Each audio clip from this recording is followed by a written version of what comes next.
Hello, hello, hello. This is the air castle in the land of make-believe, and all the children everywhere can hear us because we have a magic wire which goes to the radio. It is lovely to be again in the tower room of the air castle because through its great windows we see so many beautiful things in the land of make-believe and in the land of every day.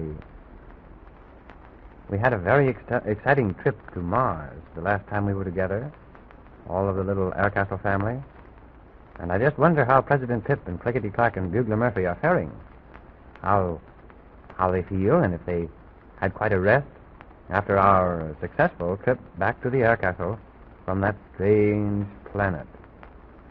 While we're waiting for them, we might sing a little song, and perhaps they'll hear us and come upstairs. Standing in the corner of the tower room, among other beautiful things of days long gone by, stands a Chinese vase, a black vase with golden weeping willows and the figures of two little Chinese children playing beneath the trees. We have tried to think of a little song about this, and we wonder if you will like it. It goes something like this.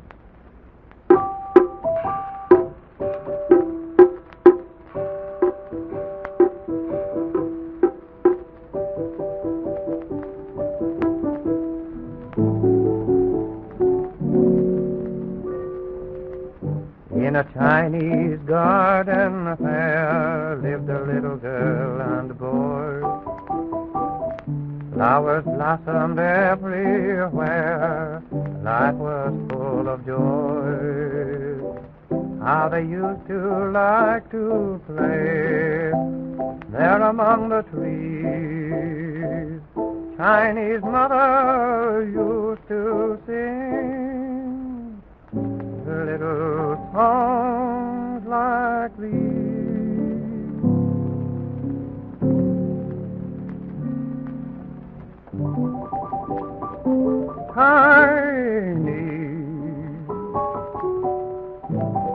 Chinese mother loves to see you playing by me. If the weeping willow cries, pretty birds and butterflies will cheer you.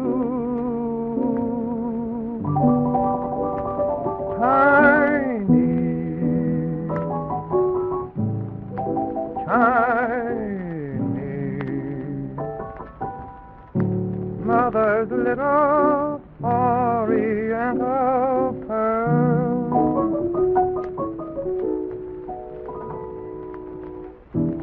Life is sweet, so wear a smile, and man's coming after a while. Tiny, tiny boy and girl.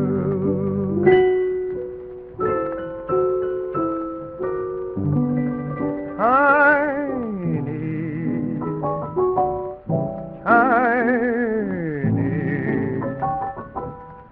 Father likes to see you playing by me. If the weeping willow cries, pretty birds and butterflies will cheer you. Chinese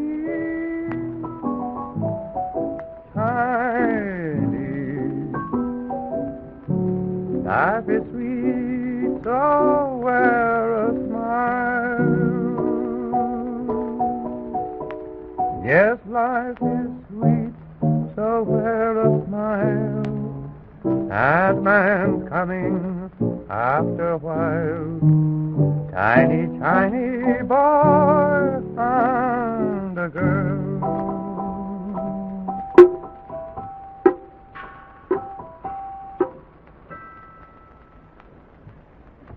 And that's the new little song about the Chinese vase, or rather, what the Chinese vase represents to us. Clickety-Clack should be here any moment. Yes, and here he comes now. Clickety-clackety, clickety-clack, little wooden man, 1 foot high. And Bugler Murphy must be with him, too.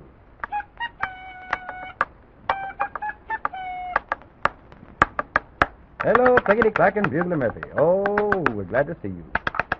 Why, they're dressed in little white uniforms today, rather loose-fitting, and they seem to be very comfortable. Where is President Pip?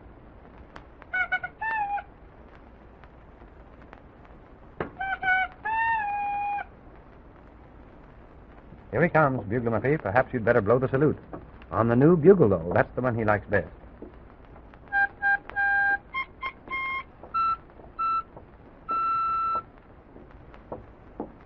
Hello, President Pip. Well, howdy do. Goodness me, I'm glad to see you. I am certainly glad to see you. How do you feel today after the trip in the rocket? Did it bump your head very much when we landed? Oh, no, President Pip. Just a trifle. You know, we may as well expect to get little bumps on the head once in a while. Certainly. Every so often, an accident, you know. Something is bound to happen. You can't just keep saying, well, someday I'm going to get a bump on the head and then just keep worrying about it all the time. Why, I should say not. It would take all the pleasure out of life, wouldn't it? Yes. Wait till it comes and then bump and then say, ouch, and then get over it. And then go ahead and enjoy yourself for a long time until maybe you get another bump. I think that's a very good idea, President Pip. Well, Clickety-Clack has gone over and he's taken a seat in his little red chair. Well, you know what he wants then, I guess. He always does that when he wants to hear a story. You'd like to hear a story, too? All right, then. I wonder if we couldn't tell a story about the two little Chinese children, whose pictures are on that beautiful vase in the corner. Hello, Happy Duck. Just in time, we're going to tell a story. Yes, and you too, Boppo. Come right in. Now, all be seated, and we're going to have a little story about two little Chinese children, a little boy and a little girl. Once upon a time. Once upon a time. Now, I know it's going to be a story, all right, when you start that way. Once upon a time, there was a little Chinese girl and a little Chinese boy who used to play together in a very beautiful garden. They lived in a beautiful house and had everything their little hearts desired. And they were two of the happiest children, I guess, who ever lived. Their mother was very kind to them, and their father was a very fine man, and very kind to them, too.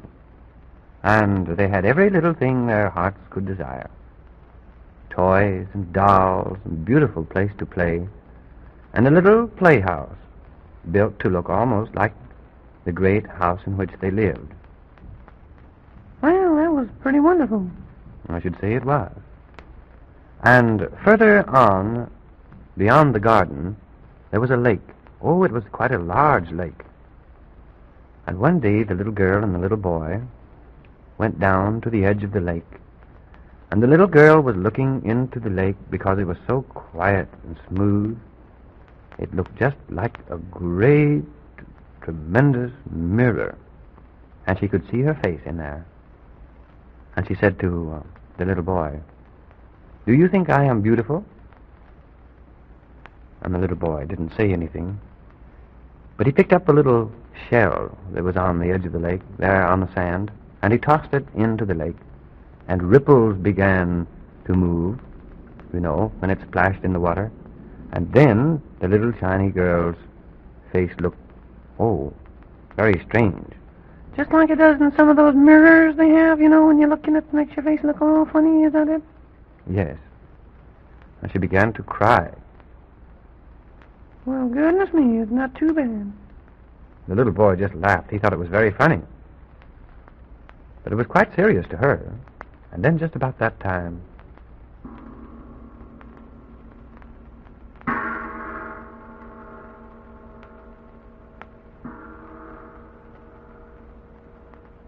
they heard the sound of a gong, which seemed to come from across the lake.